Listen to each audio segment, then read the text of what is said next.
Hi, this is a review of the DBX 286S microphone preamp processor channel strip. Basically, this is the device you want if you want to do a lot less in the post-processing process. You want your audio to sound good right off the bat, whether you're doing YouTube videos, whether you're doing podcasting. This is a way to get your audio sounding good. This is a way to take care of a few of the most annoying audio problems before your audio actually gets recorded. And this is a way to just make your overall workflow that much easier. We're going to be going through the device. You're listening to it right now. We're going to be going through all the different settings, showing you what they do, showing you the effect that changing the settings has on the audio.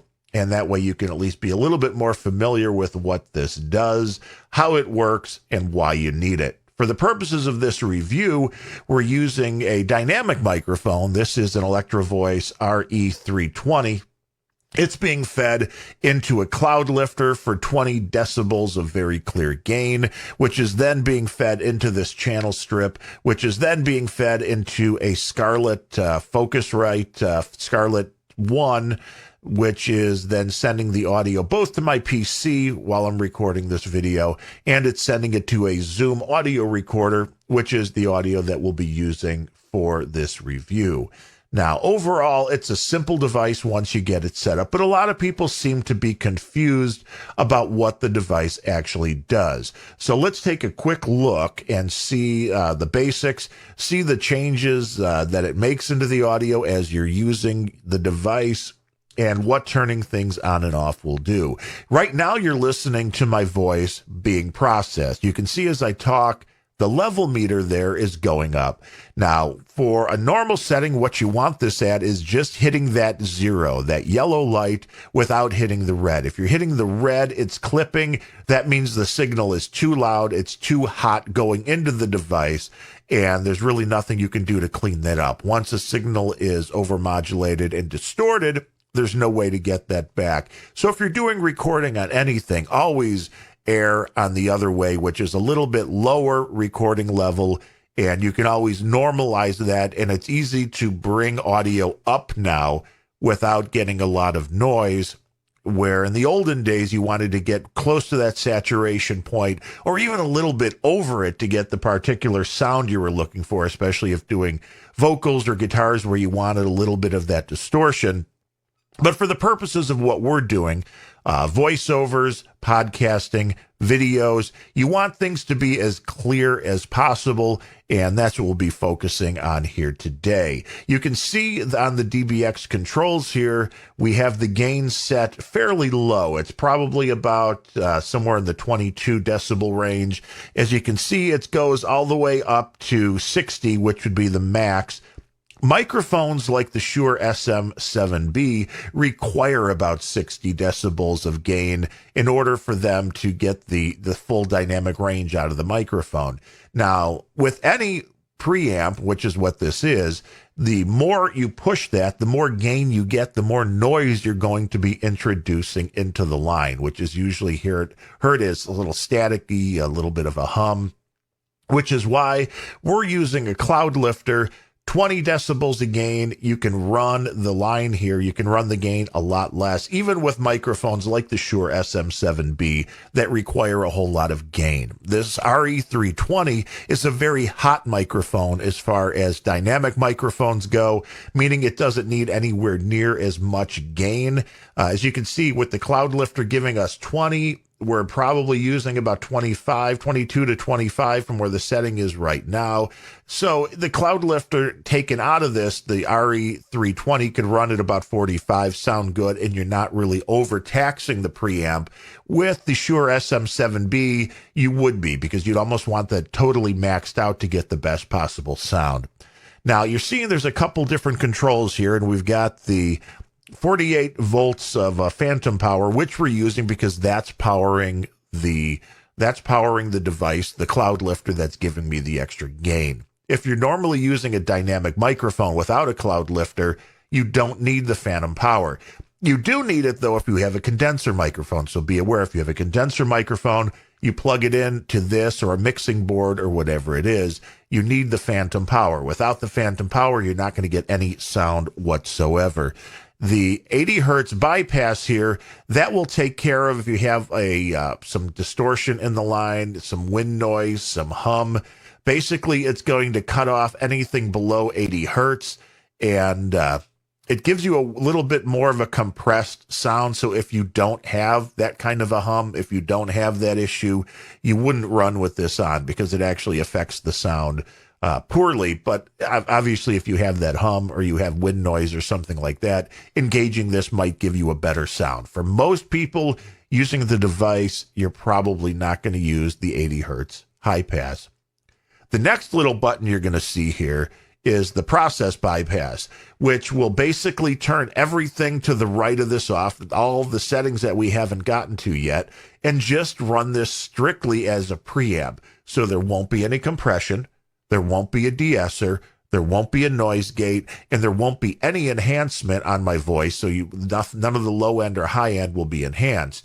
Now, as we press this, you'll notice everything changes completely. My voice sounds a little bit more harsh. You can start hearing a little bit of the echo in the room, especially as I back up a couple of inches from the microphone. You can actually hear the room noise very clearly in the audio chain. You can also hear the small fans that are running in the computer and in the air purifier that sits on the back wall of this room.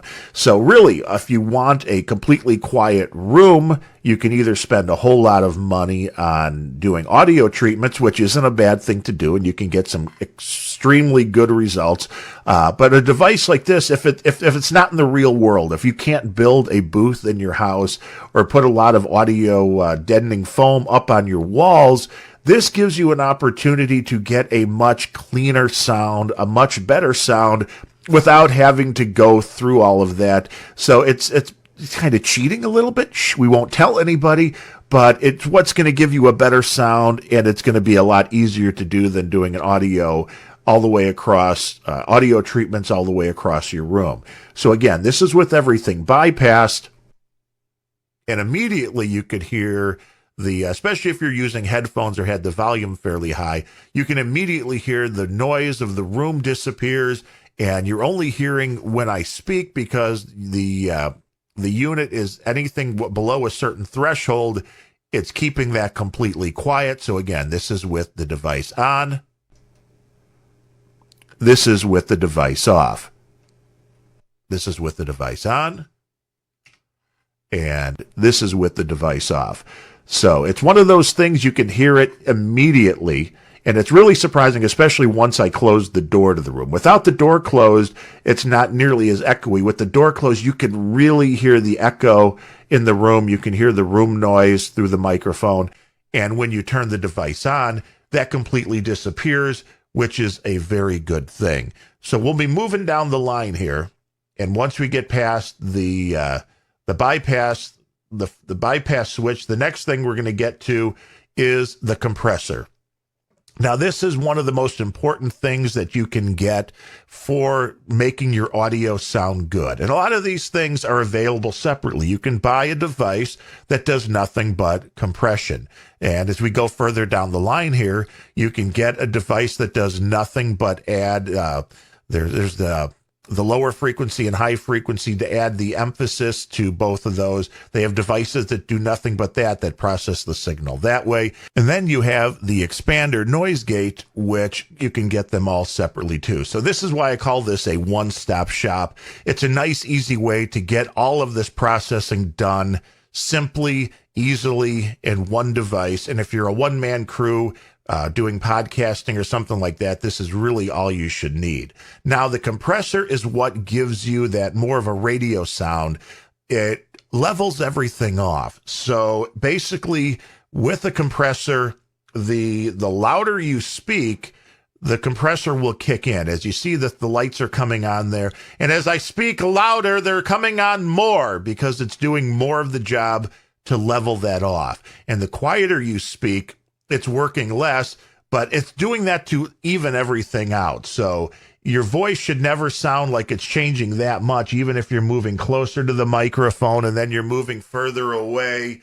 And even though I'm speaking at the same level, the overall volume that you're getting should be about the same. You're going to get sometimes, you're going to get that slightly different sound because of the proximity factor when you get close to the microphone, but it helps with people that don't have proper mic technique, which most of us don't if you're not professionals, or if you have friends, or if you're doing an interview with somebody who isn't often behind the mic. What will happen is they're talking to you, they're kind of moving around from left to right, they're looking from up and down, and they're not really talking directly into the microphone. But what this device is going to do, it's going to try to even everything out so that while that's going on, the end user, the listener, isn't going to be distracted by major differences in the way their voice sounds. Now, the controls that you have here are fairly easy to understand. There's drive and density. Drive is the amount of compression that you're going to do. So if you bring this down to 0, as you can hear, it basically turns it off because it's not doing any compression any longer. So it's taking, my voice sounds the same. There's no processing really being done to it as far as the compressor goes. As you turn this up, there's a certain ratio. I like mine set it for between 3 and 4. You may like something a little bit different, but as you go up, this is the more compression that's being added. And as you can see, even though I'm talking at the same level, it's kicking in earlier, and it's giving less variation in my voice, and it starts really sounding very, very not, it doesn't sound organic anymore. Everything sounds way too processed, and it just doesn't give you a good sound. And you want it to be somewhere in that 3 to 4 range. The density, on the other hand, is how quick the device is going to kick in and how quick that compression is going to turn itself off. Now, if it's really, really quick, it'll compress fast, which is a good thing, because this is the most important thing for me with the compression is you want something that if it happens loud and it happens quick, you don't want your recorder again to get a signal that's too hot and distort. I don't like it too low to where it takes forever and it basically over compresses everything. As you can see, it takes how many seconds after I stop talking? Go.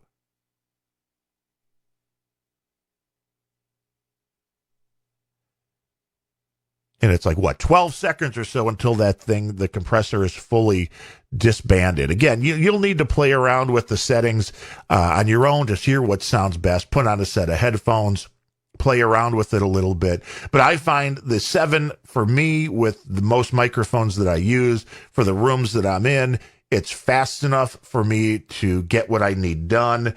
It's fast enough to give me the sound that I want, and it doesn't make things sound way too closed off, and it sounds much more natural. But again, your mileage may vary, so you'll want to play along with the settings there. But that's what the compressor does. It keeps the volume level at a more consistent level than if you didn't have it. If you have a lot of people that are speaking at the same time, it can definitely help if you're picking it up with one microphone. But overall, it makes sure things don't distort. It makes sure that there's not a lot of variances in the volume. So overall, it's a very good thing, and you definitely want a compressor. If you're doing any kind of serious audio work, it's definitely something that you're going to want. Now, as we move down the line here, what we have is the de-esser, which is probably the part of the system that the least amount of people will actually use. It's not something that I even use all the time when using this device. Basically, it listens for the semblance, which again is the basically. Let's see if we can pull this right about there to get that nice and clear. The semblance is that S sound at the end of words. And the frequency for most people is about 4K, and that's about when you hit you can see that lights it up. You make that snake hissing sound, it lights it up, and the threshold is the how much you want that to control. The S's, if you turn it totally off, it won't try to silence at all. If you turn that up, it won't try to silence that a lot more. So as you see, as you turn that up, it tries to silence those S's. But for most people, I don't think that's a big problem anymore. If you really over enunciate the S sound, this may be something that will help you out a great deal. For a lot of people, it may be the one thing on the strip that you won't play around with a whole lot. The next one is the enhancer, and I have to admit, I love the enhancer. I've been doing podcasting for years, and my go-to rig had a Aphex device, which was the big bottom and oral exciter, which I'm telling you, greatest name for an audio device ever, the Aphex 404. I forget the number on it, but it was big bottom oral exciter. And basically what it does is gives you a boost on the low end and a boost on the high end to give you more of that radio god voice. That's what podcasters are always looking for, right? It's that radio god voice. And what this does is it takes those low frequencies and it gives you a little bit more bass. That's what the low is. And you don't want to use too much of this. So let's just turn both of these off here. And all of a sudden you can hear my voice sounds a lot more dry. And it doesn't have the same presence that it does with both of these turned up. Now, the first one is the low end, and as we turn this up, you can hear the low end of my voice. The lower frequencies are being enhanced, but it's not increasing the volume. So it's just giving you it's giving you more of that lower end. And if you turn it up too much, like anything else on this device, now we sound totally closed in and completely not natural.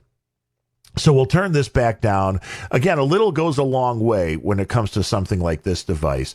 About 3 is more than enough for me to give you a little bit of a boost on the low end and give you that more of that AM radio kind of sound. Now, this will do the same thing for the high end, what most people will call presence. It seems like it adds some air to the room, if you will. All of a sudden, things on the top end just start being a little bit clearer. Your voice becomes easier to understand. It just feels a little bit, it just feels clearer, sounds clearer. But it's, again, nothing's being overemphasized until you really start pushing this all the way up. And once this thing gets all the way up, you can hear that harshness. And it doesn't sound natural, and it sounds too harsh, and it doesn't sound good. So again, you want to bring this thing down to about 3 or so, and it gives you just enough of a boost to where everything sounds clearer because of the high frequency. Your lower end sounds better, so you get a little bit more oomph there. So you have that AM radio god sound, which if you're a podcaster, we all want that. We want your voice to stand out. We don't want it to sound weak. We want it to sound like you're on the radio. That's the whole point of, a lot of people like doing the podcasting. And as we move down to the final controls on the device, you'll see this is the expander gate. Now, this is important to keep your room noises away. Again, some people, you can spend hundreds or thousands of dollars and you can put up audio panels in the room to deaden the sound, to get rid of the echo. For me, I have some, when the door is closed, that's a nice big flat surface. You have the filing cabinet, you have a flat wall, even though there's photographs and that hanging on the walls. I, have a lot of flat surfaces here, and that's going to give you some echo. And that's not what you want in your audio recordings. You want your audio recordings to be as dry as possible. You don't want to hear all of those extra noises. You want nothing but your voice. If that, in the perfect world, just your voice being fed into the audio recorder without any of the echo, without any of the room noise is what you want. So in this particular part of the device, the expander gate, it's a fairly simple thing. You have a threshold and you have a ratio. The ratio, the 2-to-1, works for me. It's how it's mixing these two things together as far as the noises that are going on when everything is quiet and when you're speaking. Now, the threshold is what's going to decide where this thing turns on and where it turns off. If you turn this completely to off, If you turn up, depending if you're listening with headphones or if you're listening without headphones right now and your volume's up fairly high, when I stop speaking, you should be able to hear the computer fan going and the air purifier running in the background, along with what sounds like a little bit of an audio hum, just which is normal from audio equipment. But you can definitely hear that. So what you want to do is you want to take this and you want to turn this threshold up until you can barely hear anything else. Once you hear this, when everything is silent, turn this until you can basically hear a little bit.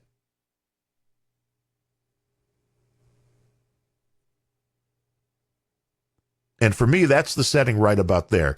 So when I'm stopped speaking, it takes everything off. It stops. You don't hear it. And then here, the ratio, when you turn that to minimum, you can still hear the background noise.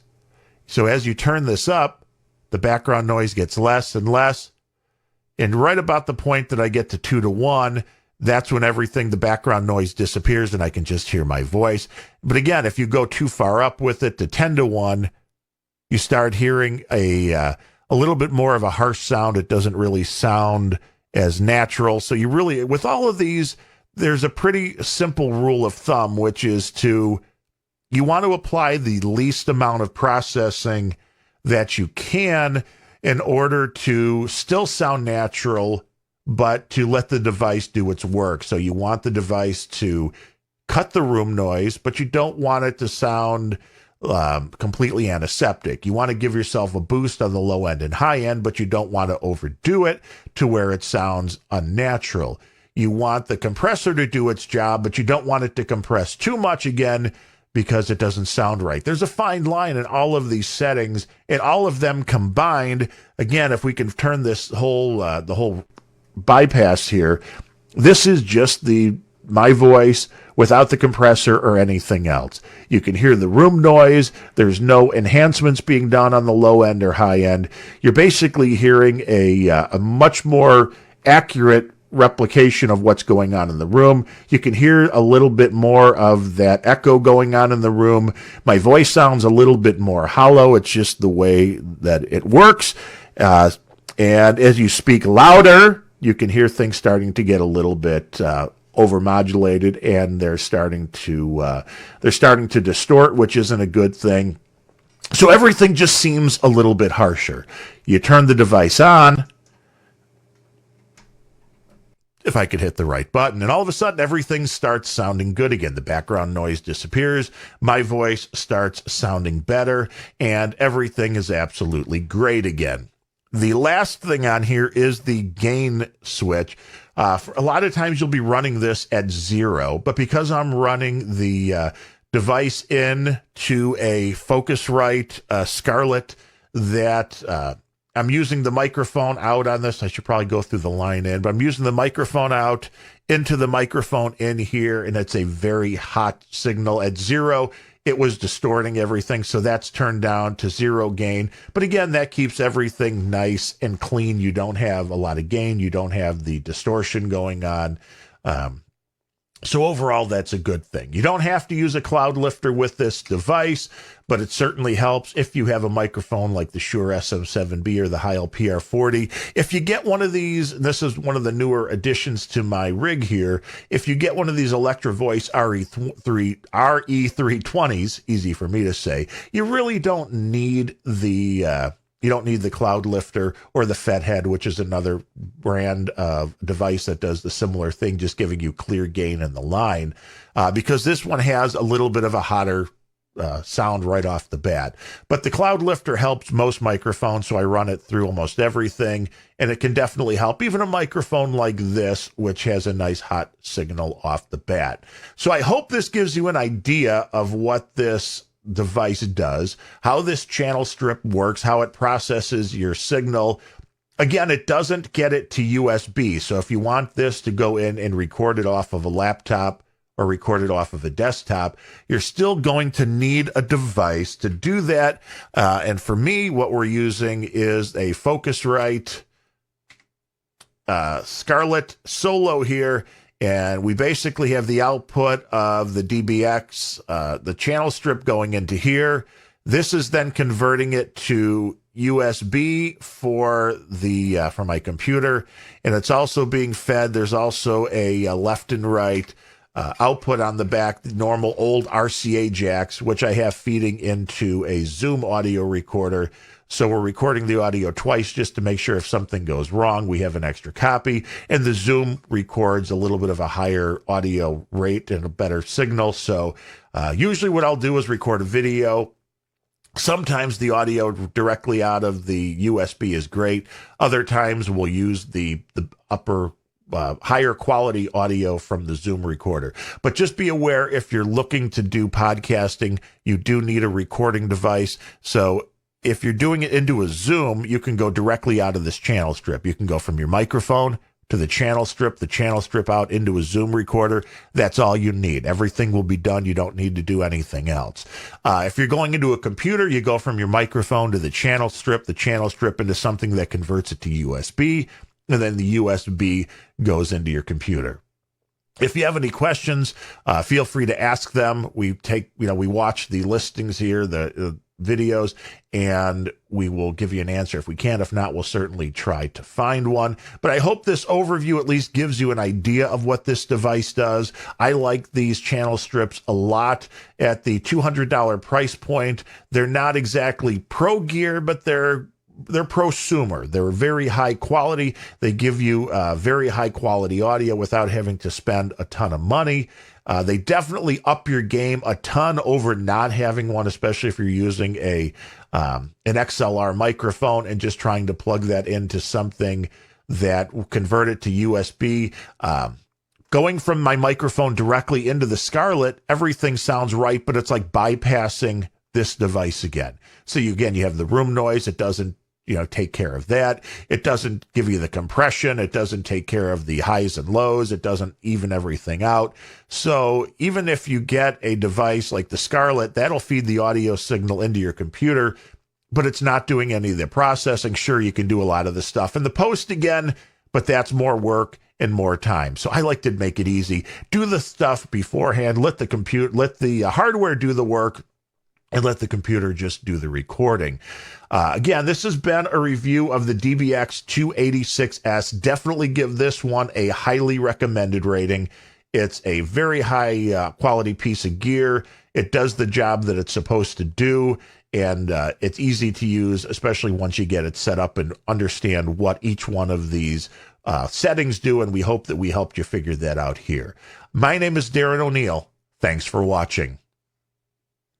When I podcast or record voiceovers, I use a Shure SM7B microphone into a Scarlett Focusrite 18i8. But recently, I wanted to get more gain and processing on it before going into Adobe Audition. After some research, I landed on the DBX 286S microphone preamp and processor. In this video, I'm going to review it and walk through what cables you need to use it, what each of the dials on it do, what to set them all to, and any pros and cons I've seen while using this. Let's start on the back. First, you have the AC power plug, but no on-off switch. So if you plug this in, it's always on. Then there are 3 input and output options. I use a regular XLR cable to go from my Shure SM7B to the mic input on my DBX 286S. Then I use a 3-foot XLR male to 1/4-inch TRS male cable to go from the line output jack on the DBX 286S to an XLR input on my Focusrite 18i8. There's also a line input jack and an insert jack that you'd use for an effects loop or a separate mic preamp, but remember, you only have one output on this device. On the front, you'll want to move from left to right as you set this up, so let's start with the mic preamp section. For the gain knob, talk into your microphone or play whatever other input device you're using, like a guitar, and watch the lights while you turn the knob until you're consistently hitting the -10 level. You don't really want to hit 0, and you definitely don't want to hit clip. For the Shure SM7B, I have my gain set up pretty much all the way. For the 48-volt power button, if you don't see any levels, it's probably because you're using a condenser mic that needs phantom power. So be sure to turn this on.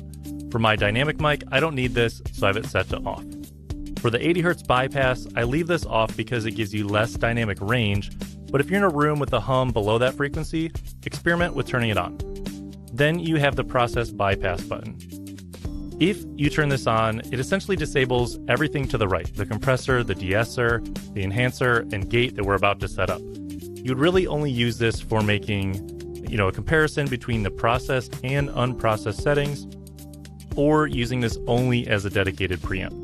We'll leave it off and we'll move along. So next up, we have the compressor. In the compressor settings, you have drive and density. Drive determines the gain reduction signal. Turning this clockwise will increase the input signal, which increases the amount of gain reduction.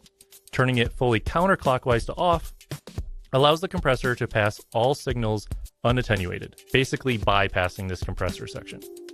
The density knob controls the release time of the compressor. At 0, you get a slow release for smooth compression, which you'd use to gate out noise present behind your vocals or your acoustic instruments. At 10, you get a fast or tight release, which will be used on a kick or snare drum.